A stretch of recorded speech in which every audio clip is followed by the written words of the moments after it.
नमः शिवाय।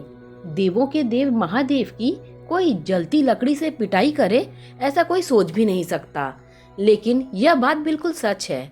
बात कुछ 1360 ईस्वी के आसपास की है। उन दिनों बिहार के बिस्फी गांव में एक कवि हुआ करते थे।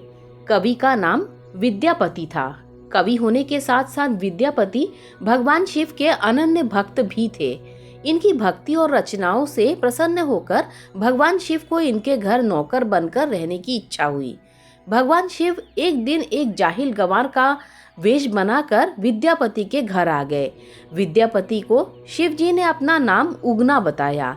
विद्यापति की आर्थिक स्थिति अच्छी नहीं थी, अतः उन्होंने उगना को नौकरी पर रखने से मना कर दिया। लेकिन शिव जी मानने वाले कहाँ थे। सिर्फ 2 वक्त के भोजन पर नौकरी करने के लिए तैयार हो गए। इस पर विद्यापति की पत्नी ने विद्यापति से उगना को नौकरी पर रखने के लिए कहा।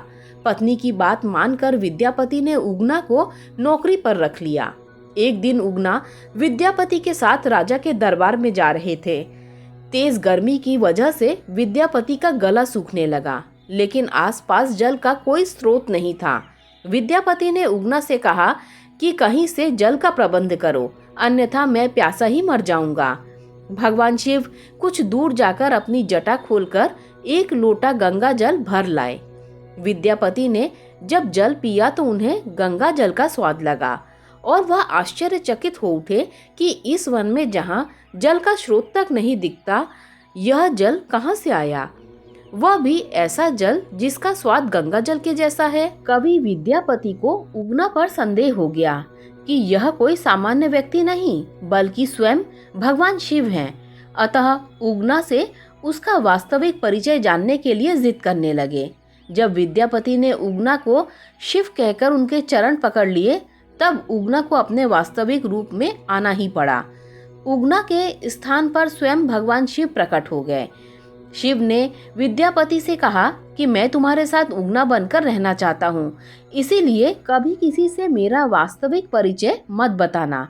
विद्यापति को बिना मांगे संसार में ईश्वर का सानिध्य मिल चुका था।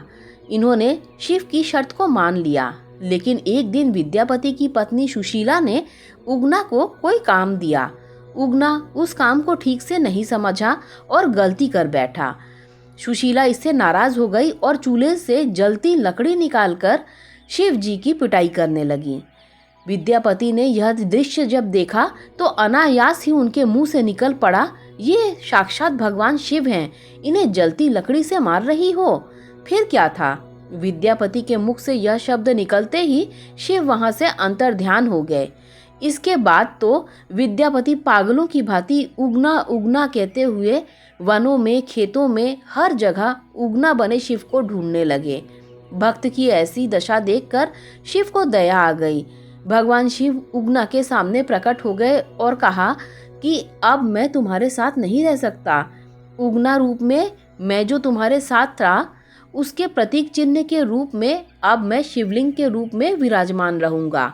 इसके बाद शिव अपने लोक लौट गए और उस स्थान पर शिवलिंग प्रकट हो गया। उगना महादेव का प्रसिद्ध मंदिर वर्तमान में मधुबनी जिला में भवानीपुर गांव में स्थित है। दोस्तों, अगर आपको कथा अच्छी लगी हो तो लाइक, शेयर, सब्सक्राइब कीजिए। ओम नमः शिवाय, ओम नमः शिवाय, ओम नमः शिवाय।